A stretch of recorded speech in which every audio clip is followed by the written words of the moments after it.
Hello, everybody. Welcome back to the show. This is the Facts and Fallacies podcast. My name is Cameron English. That's Dr. Liza Dunn. Hello, everybody. I hope you are all having a lovely week. We are thrilled to be here as always. It's great to do this show. It's great to talk about science and public health and just have a good time and make stupid jokes along the way. So glad to get into this. We have a serious topic. Namely childhood vaccination that we're going to get into today. But we're going to take a little bit of a different approach to it. And we're going to go through a story originally from the Kaiser Family Foundation that Genetic Literacy Project repeated. This is called Measles Outbreak, Republicans More Likely Than Democrats to Believe Vaccines More Dangerous Than the Disease Itself. Now, we wanted to go through this for a number of reasons. The first, of course, is that measles is very dangerous and the vaccine is not. And you should avoid the first one and get the second one. That's right. Getting the second one helps you avoid the first one. That's right. So that's always key, right? We want to encourage people to protect themselves where possible. And this is a no-brainer, very easy way to do it. So we can talk about some of the claims about, the vaccine is dangerous or, measles isn't that big of a deal. We want to go through some of that stuff. But we also want to go through this story because there's a lot of polling data in here, and I think it illustrates how it's very easy to frame numbers to make a particular point, even if that point is not especially helpful, or maybe even wrong, if we want to go that far. Mm-hmm. But let me outline this. So as the title gave away, the framing here, the concern is that if you look at Americans in terms of their political affiliations, the Republicans are more likely than Democrats to either think the vaccine, the measles, the MMR, measles, mumps, rubella vaccine is harmful, or that it doesn't work, or that measles isn't that big of a deal, or that taking vitamin A will prevent a measles infection. This is the theme running throughout the entire story. There's actually very little in the way of analysis. The numbers are just sort of presented, and then you're supposed to do what you will with them, which is okay. And we'll get into some of the concerns that I have with just sort of presenting these numbers and then leaving them. But I'll stop there, Liza. What was your overall takeaway after reading this? Actually, let me go back. As the physician, can you just maybe briefly explain what measles is, how the vaccine works, and why it's on balance a good idea for people to get it? Maybe start with the very fundamentals so I don't lose anybody. Yes, measles is a childhood illness that used to be rampant, and it's one of the most contagious childhood illnesses out there. Basically what it does is it presents with a rash, runny nose, high fevers, very, very miserable child.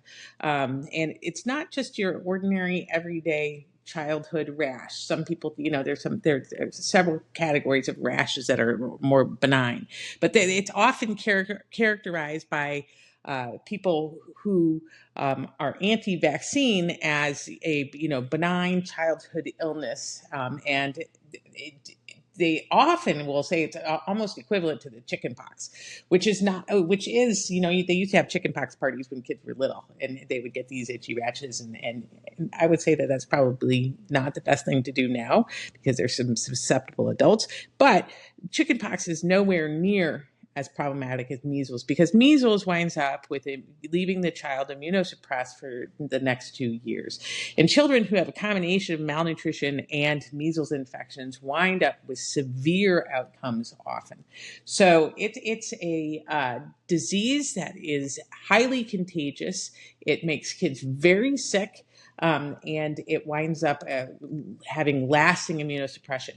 You can also have, post-measles inflammation of the brain that can kill kids. And so there are lots of different sequelae that can be very problematic. Now, the reason why you want to get the vaccine is because what you do is you prime the immune system to recognize a protein that is like the measles, proteins that you'll find on the measles virus itself. And if you can get your immune system give your immune system a running start to make antibodies to the virus and to train the adaptive immune system to respond to the virus. Then when it sees the virus before it's able to establish a significant infection, you will wind up having your immune system primed, and you will not wind up with a illness that's going to put you out of commission for a couple of weeks, and long-term immunosuppression afterwards. So people underestimate often the severity of this illness because they haven't seen it, because it's been largely prevented by getting a vaccine.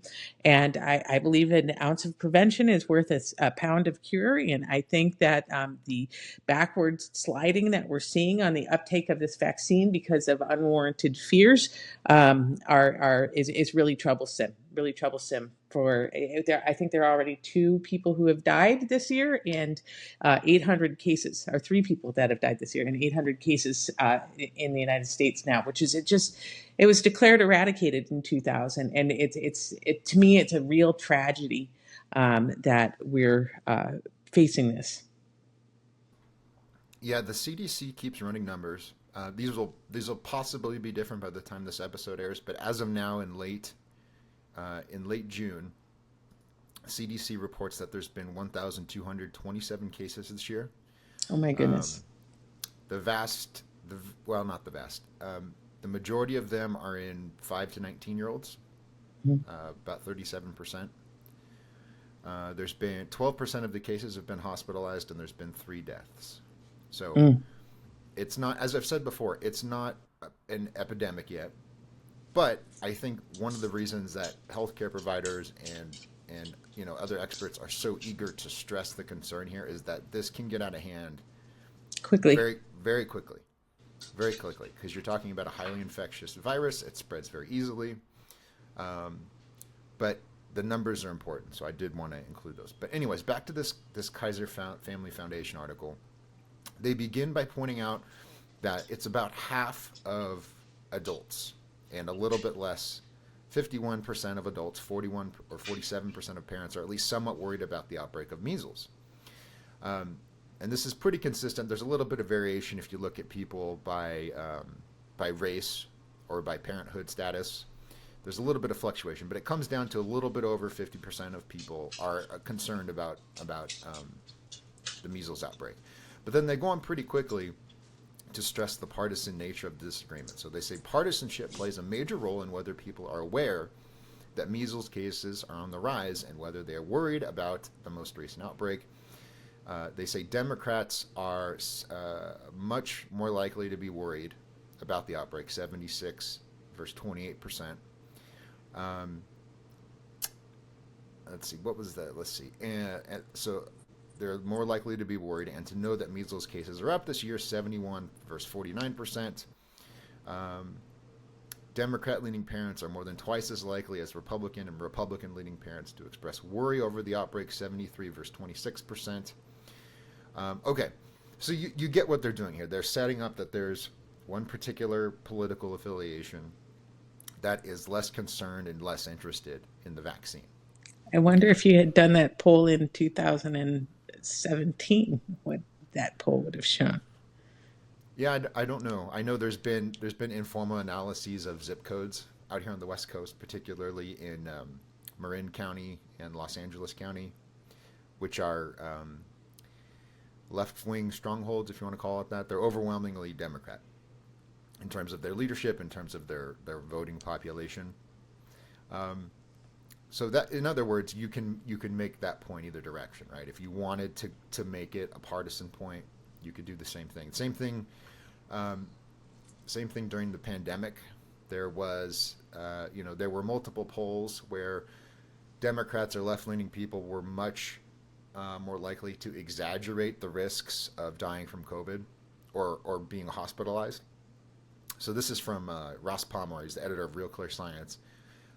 And this is, just for context, this is in May of 2021. So, I gotta find the quote. Basically, Democrats were more likely to exaggerate the hospitalization rate for COVID. They were more inclined to say it's about 50%, or 41%, excuse me, when in reality at the time the hospitalization rate was about 5%. Mm-hmm. Now that isn't to say that COVID is totally risk-free and you should just Exactly. right. But what it is meant to say is, if you want to make this a partisan issue, you can do this any way you want, right? So if you want to portray some people as these paranoid, risk-obsessed, crazy people who don't understand statistics, you can go, look at all these weird lefties who are just afraid of everything and they're scared of life. And, I could make that case, but I don't think that's fair to do just that. And it's not helpful either, because you're not going to convince those people that, hey, we can take a little bit more of a measured approach. Here's what the numbers actually say, right? If you just call them crazy, they're not going to respond well to that. They're not going to respond. They're going to get entrenched in their belief system, which is what I think we witnessed during COVID, right? I think that's exactly what we saw during COVID. You had people who were absolutely on bipartisan, both sides, entrenched in their beliefs about how the disease was working and whether or not it was a problem and whether or not the vaccine worked. And they became rigid in their beliefs when they started pointing fingers at each other. Yeah, I want to highlight a couple of statistics from the Kaiser Family Foundation story. These are classic examples of what journalists call burying the lead. That is, taking the most important information in a story, sticking it way down below, towards the end of an article, or in the middle of a really big paragraph, and downplaying, not necessarily intentionally, but downplaying significant information. So these are also direct quotes, and I'll get to why I think these are important when I'm done. But direct quote here: when it comes to false claims that the MMR vaccines have been proven to cause autism, that vitamin A can prevent measles infections, or that getting the measles vaccine is more dangerous than becoming infected with measles, here's the money quote: less than 5% of adults say they think these claims are definitely true, and a much larger share say they are definitely false. Okay. I'm no public health professional. I'm not a physician. I'm not a pollster, but I do have common sense and I do have a background in journalism. If I'm trying to give people a fair assessment of the measles epidemic or outbreak, whatever we're going to call it, and the vaccination status and the public's concern about these issues, I'm going to lead with that. That's exactly right. 95% of adults don't believe these nonsense claims from RFK Jr. Which is really important. Yes. That's what you lead with. That's the story. If you're in public health and you want people to disregard the nonsense that this guy says, then you tell them that everybody else does too. That's what you lead with. Couple other things, specifically to the partisanship point. Another direct quote: even amid widespread exposure to false claims about measles, large majorities of the public, 83%, and parents, 78%, say they are very or somewhat confident that the MMR vaccines are safe. Okay, so I'm leading with the last point that I made, and I'm going to follow it up with this one. People don't believe the nonsense from RFK, and most of them are very confident that the measles vaccine is safe and effective. Those go at the top of the story. That's right. Those are the sales pitch, okay? That's exactly right. The people at exactly right. The people at KFF have to know this. You guys are very smart and highly educated. You're very good at what you do. Your job is to analyze polling data like this and communicate the information to the public. And this is buried in your story.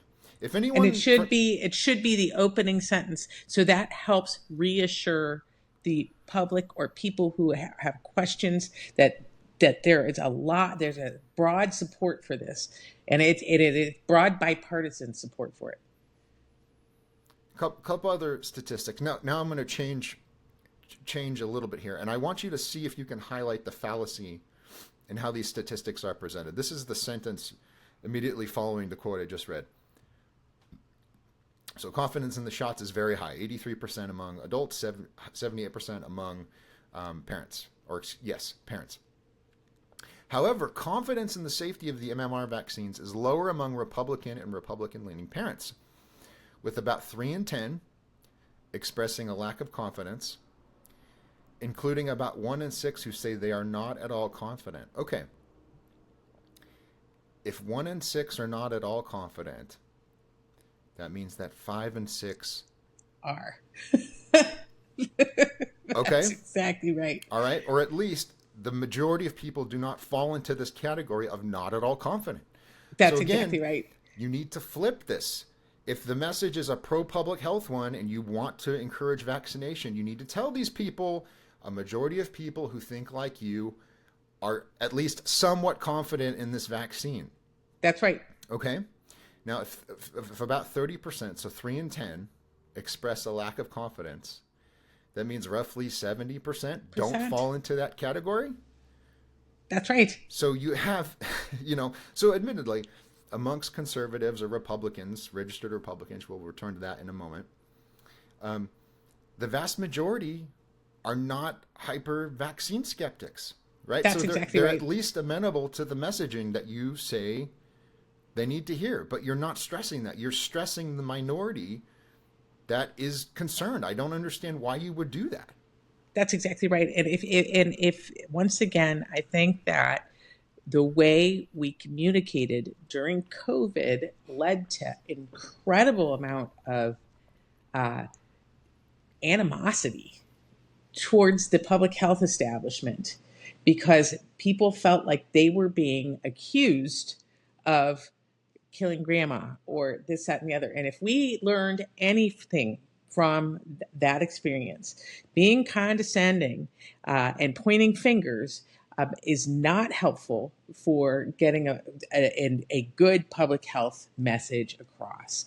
You should be able to, raise questions if you have them, if you've got concerns, that those concerns should be addressed openly, not by saying, oh, you must be a Democrat or you must be a Republican and that's why you think this way. It must be your beliefs, or you must be, a Bible thumping evangelical, or you must be a communist. That is not the way to achieve a public health goal. What we want to do is we want to protect kids from getting a deadly illness. Calling their parents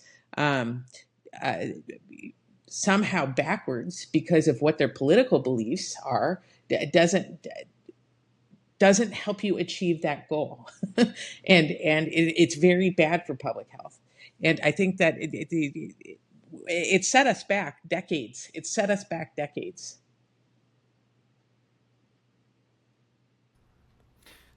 There was a clear willingness. I was just double checking an example. It's a video, so I can't play it. But CNN did a segment in April 2021 where they went to some church where there's this kooky evangelical preacher and he's hip hopping around and screaming and dancing and declaring that God doesn't need you to get the COVID vaccine because he's going to protect you, right?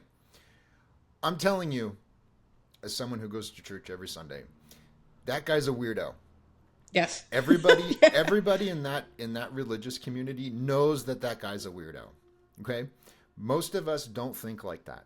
And so it's highly irresponsible. At the time it was CNN, it's been other news organizations as well. It's highly irresponsible to highlight these fringe figures and say that they are driving white evangelicals. That's CNN's phrasing, by the way. White evangelicals are going to drive this anti-vaccine messaging. It's just factually wrong. But then, of course, for the last 10 years or so, I have been told ad nauseum about how bad racism is and how we have to treat people with respect and we have to respect their experience, and right. But then we're going to say, oh, these white evangelicals. It's like, well, we need to stop that. Yeah, it's not helpful. It's not helpful at all. And you're talking about a huge number of people. I mean, the huge millions and millions and millions of people. And if you have a public health message that is aimed at helping the majority of people, you cannot alienate a huge swath of the population. As soon as you start alienating those people, you have lost your ability to be able to prevent tremendous disease outbreaks. It's incredible the messaging and how the messaging has come across, and I think that because of COVID, there's been a collapse in the trust of the medical establishment, and I'm really at a loss for how people are going to regain that. And you're seeing this with, this, all of a sudden you've got this elevation of all of these, pseudo scientific treatments for a variety of diseases, including, vitamin A is going to, prevent measles. There have kids shown up in Texas at the hospital with vitamin A toxicity because of this misinformation. But now what you've done is you've undermined the public trust in the medical establishment so much that they are looking for alternatives and going to snake oil instead. And we need to be taking a very good, hard look at ourselves as to how do we regain that trust in order to provide the best medicine to our population possible. Alienating people is not the way to do it. And just to clarify, and I believe this is the way it works, so correct me if I'm wrong. If you have a vitamin A deficiency, a measles case can be much more severe and much more likely to kill you, but having whatever the appropriate level of vitamin A is for you is not going to prevent an infection, and it's not going to make you more robust against That's right. it. That's right. Yeah. So measles plus vitamin A deficiency is devastating. Kids can get these lesions where they get skin breakdown, and you can see these just big, huge necrotizing lesions that eat their faces. They get corneal melts. They get blindness from it. It's a really devastating combination. But supplementing with vitamin A before a child gets measles in the absence of a vitamin A deficiency is not going to prevent measles. It's not going to help treat measles. It's not going to do any of that. And vitamin A is a fat soluble vitamin, and you can wind up having brain swelling and a whole variety of things if you get too much of it in your diet. And that's a really known side effect of vitamin A toxicity is pseudotumor cerebri is what it's called. And so you don't want to overdose kids on this stuff. And it doesn't. If you want to prevent your child from getting measles, give them a vaccine.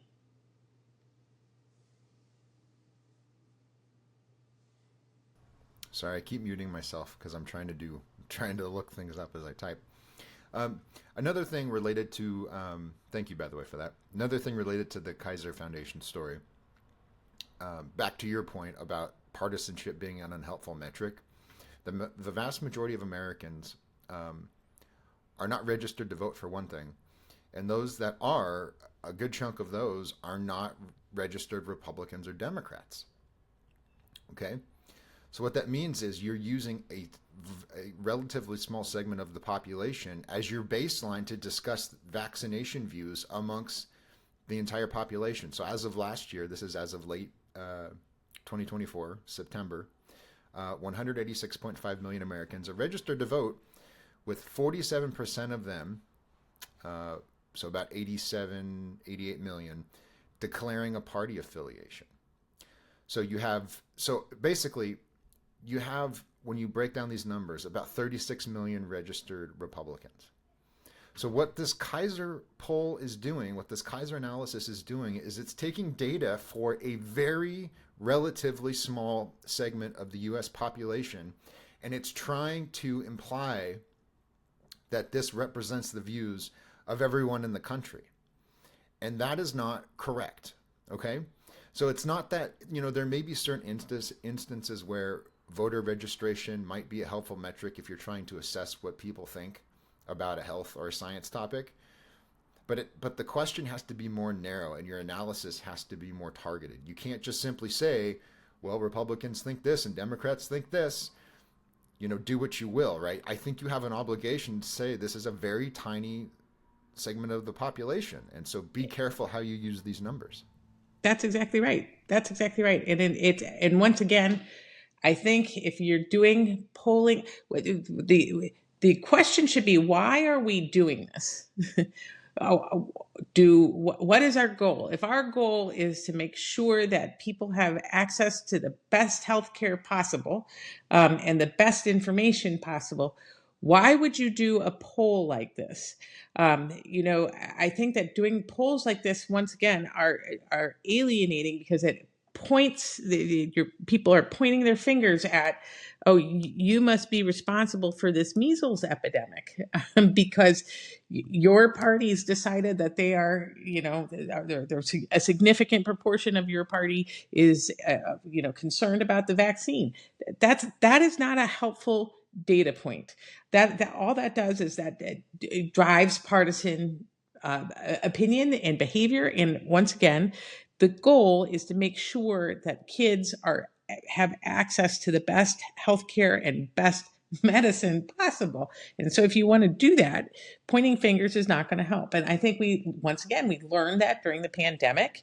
The pandemic was a master class in what not to do in science communication. And so things like this do not help further the advance of medicine.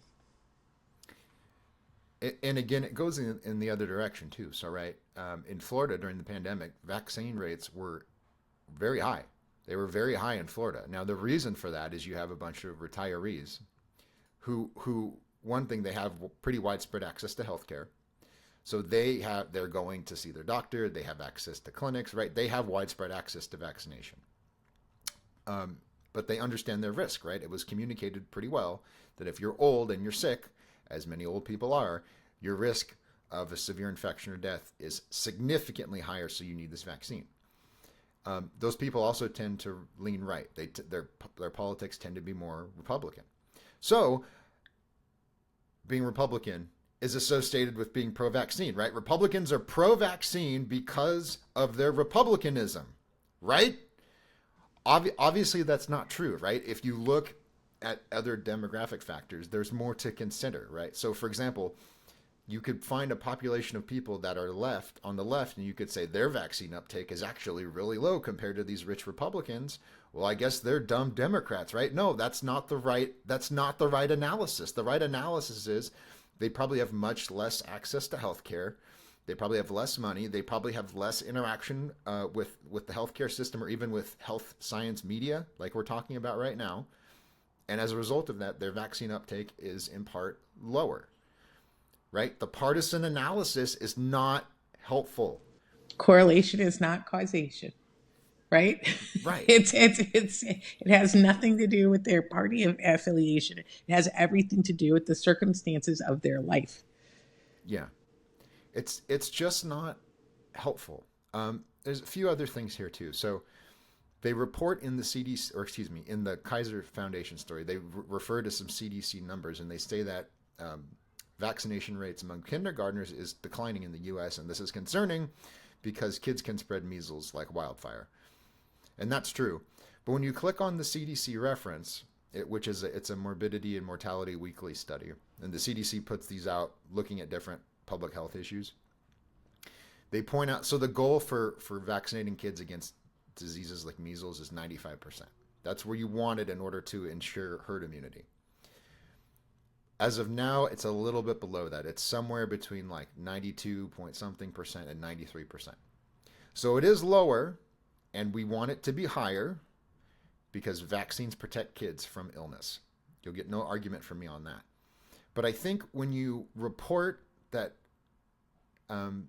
partisanship is driving vaccine hesitancy, and then you say that vaccine rates among children are declining, you're implying that there's a major health crisis that we are in the middle of, and it's politics driving it. And I don't think that's right. I think, again, the way to say this is we're at like 92.8%. We need to just bump it up a couple percentage points. We're really close. Here's how we do it. Here's what you need to know. Here's all the information without any bias, without any blinders on it. That's how you move the needle. That's right. That's right. You have to instill trust in that, rebuild that trust with parents again, because they're hearing all sorts of nonsense. And that nonsense is coming from people who purposely have an agenda. And once again, I'm not wanting to say the term disinformation and misinformation in certain circles is being thought of as censorship. That's not what I mean by this. This whole thing about the measles started with an article that was fraudulent in 1998, that was published in 1998 in The Lancet by Andrew Wakefield. And he made the claim that people who got the MMR, 12 kids who got the MMR, they got autism and colitis and inflamed colons. What he didn't tell anybody was that he had been paid by lawyers who wanted to sue vaccine makers to write this article. And he thought he was going to make $43 million a year in litigation-driven testing. I've got a test to see if I can test for any measles vaccine residues and in your blood or your urine, and you're gonna pay for these tests, and we're gonna make all sorts of money off of these tests when we use them in litigation against pharmaceutical companies. So that's how the whole thing started, and it wasn't retracted for 12 years. It was live in a top tier journal, despite all of these conflicts of interest. And then it was found to be fraudulent when they finally got their hands on the medical records. That is disinformation. And what it did was it swept well-meaning parents who were very concerned about autism, took them by storm because it got amplified through the media this way. And in those early days, it was very much left-leaning people who were involved with this anti-vaccine movement that was spawned from this fraudulent article. And so there are, the Baptists and the Bandits. The Bandits are the people who, like Andrew Wakefield, who stood to make a lot of money from this. And then it spread to people who are well-meaning, who are concerned, well, maybe I should space out my vaccines, this, that, and the other. And people, the medical community started going, well, no, no, that's dumb. You're dumb. You're spreading misinformation, and to people who had genuine questions, and they were condescending to them about their questions. And I get it, but when you can't treat people who are scared the same way people who are fraudulent are.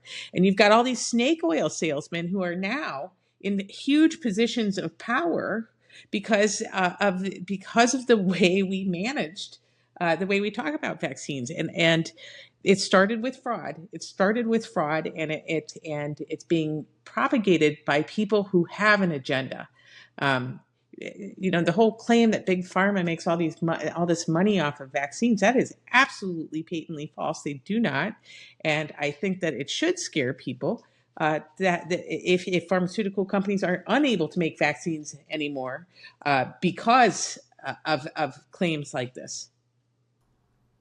Forgive me if you just said this. I was looking something up. Mm-hmm. The editor of The Lancet at the time was Richard Horton.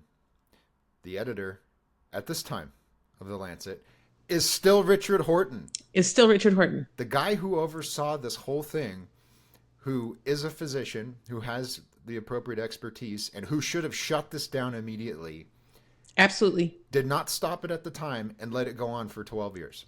Yep. Let it go on for 12 years. And I would like to say is a Marxist. He is a self-avowed Marxist. He writes about it in The Lancet. He uses that journal as his sounding board. In 2017, he wrote an editorial called "Offline of Medicine and Marx." Public health is the midwife of Marxism is one of the sentences in that article.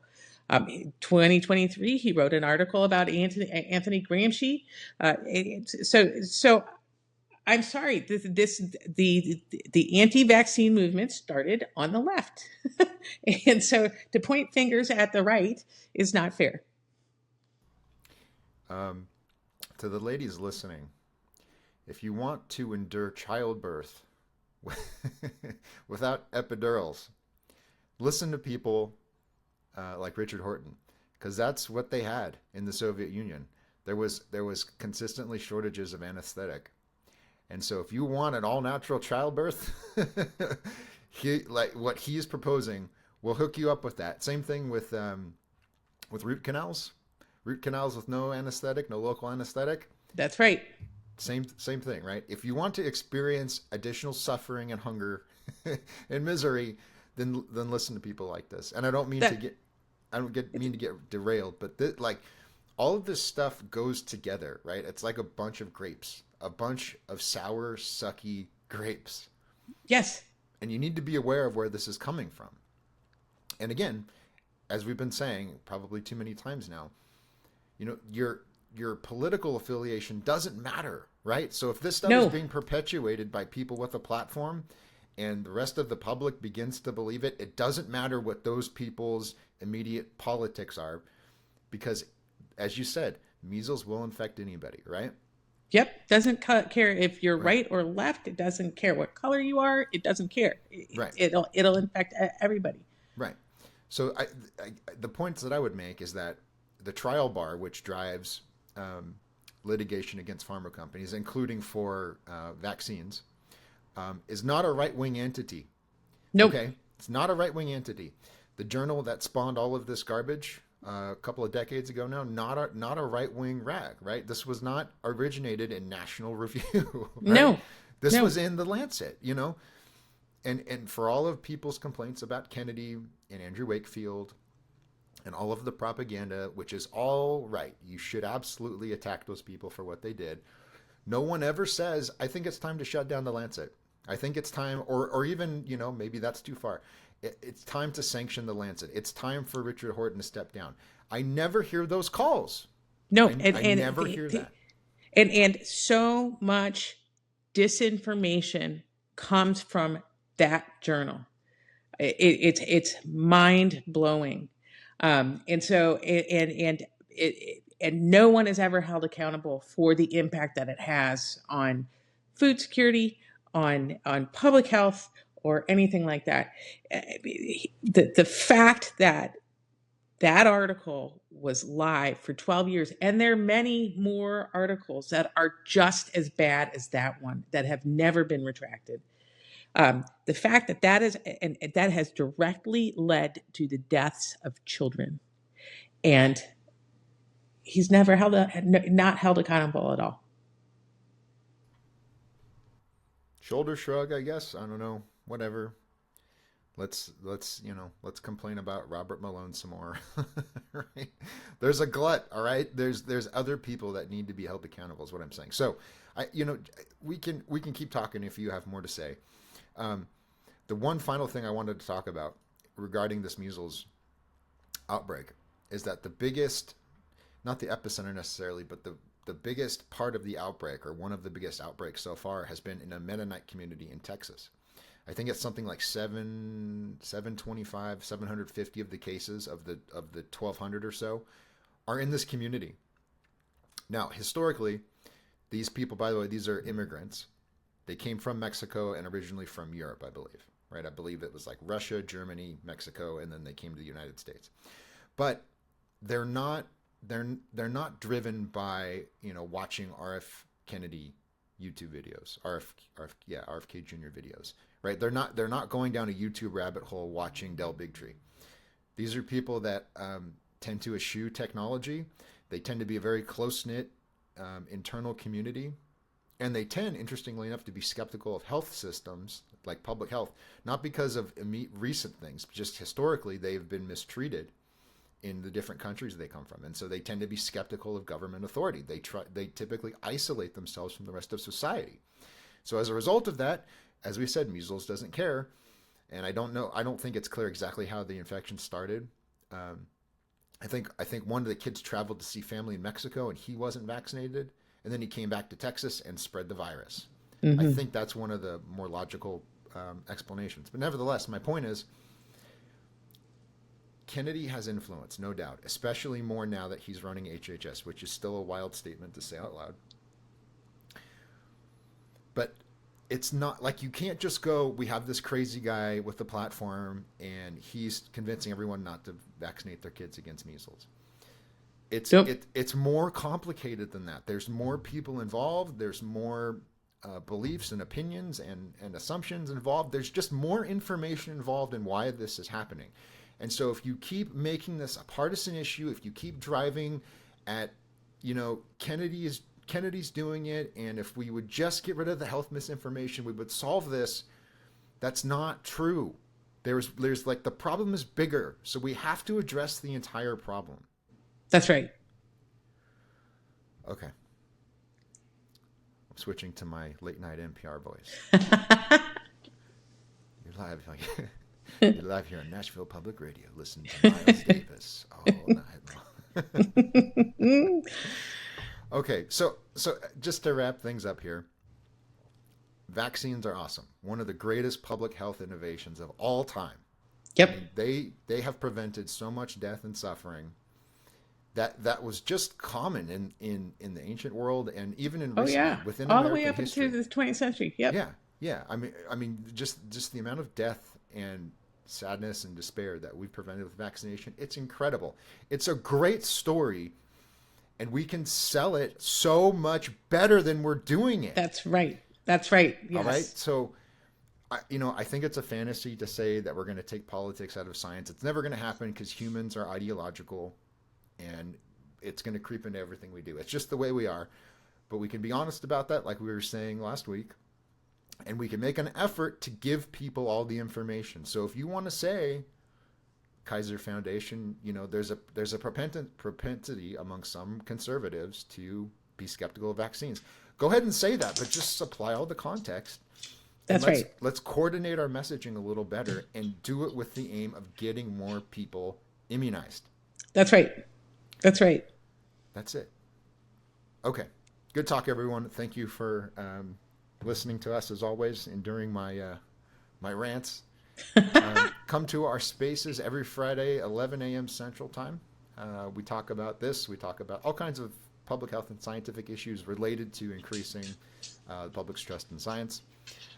You can find out more about those by following us. It's at Dr. Liza MD. I'm at Cam J English.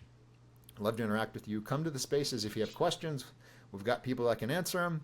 If you want to argue with us, we're happy with Please that too. do. You just have to be respectful. Every week we get at least one person who shows up and calls us shills and says there's a conspiracy that we're a part of. And sometimes, I'd like a hot tub. I really wish it were true. I really, sometimes I'm like, I wish I had a mansion that Mr. Monsanto bought me. Alas, it doesn't exist.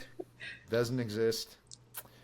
So yeah, not shills, but you're welcome to come and accuse us, and we'll explain why we think what we think. That's right. Thank you so much, Liza. It's great to see you as well, and we will see everybody next time. Have a good week.